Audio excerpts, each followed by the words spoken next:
بدأت اخلق يا مهير.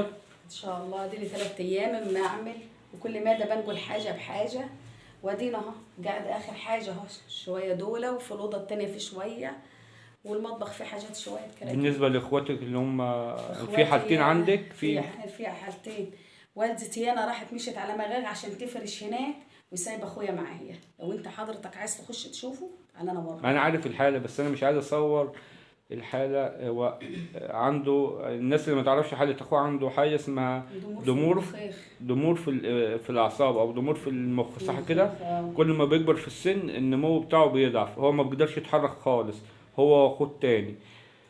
يعني برضو الحالتين دول ساكنين في عمارة بنزيون، صح كده؟ وانت ساكنة، انت اللي بتراعيهم وبتراعي والدتك.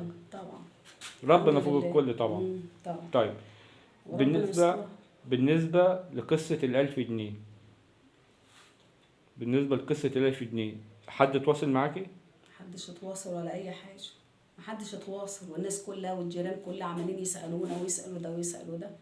ما اعرفش. هم قالوا ان هم يدونا 1000 جنيه بس ايجار.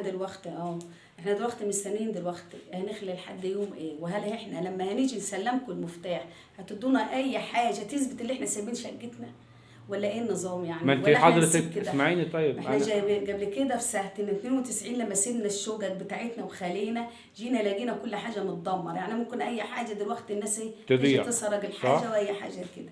هل احنا دلوقتي هناخد بامر قانوني يعني ولا ورق قانوني، بحيث كل شقه تاخد اي حاجه قانونيه تستلم شقتها عشان بعد كده تستلم، ولا نمشي كده وخلاص؟ احنا مش عارفين، هي السكان كلها تايهه.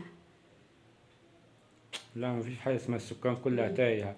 هو القرار لما طلع جاي اخلق عمارة بنزيون بعد 9 شهور تسليم كل مالك شقته على المفتاح وبدون اي مصاريف ادارية او بدون اي مصاريف. ده القرار اللي طلع. ايوه حقيقي ولا انا بقول اي كلام؟ لا، هم قالوا كده وقالوا لنا كده في الاجتماع اللي حصل قبل كده، كان يوم الجمعه في مجلس مدينه مطاي، ونائب رئيس المحافظ ونائب المحافظ اللي كان معانا، والسيده المهندسه هويده.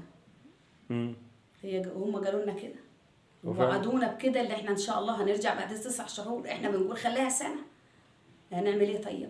ما احنا كل ما نخلي بسرعه كل ما هنستلم. ولحد الان انا مش لاقيه برضه شقه لمصطفى اخويا، كل ما اروح شقه في الدور الثالث دي مش مشكلتهم هم. ماشي خلاص، مش مشكلتهم هم، ان شاء الله يحلها ربنا. احنا كل مشكلتنا ان احنا هنخلي امتى ونستلم امتى. باذن الله هنخلي يوم 14/12، بدأنا اخلاء يوم 14/12 ان شاء الله، وهنستلم بعد 9 شهور باذن الله.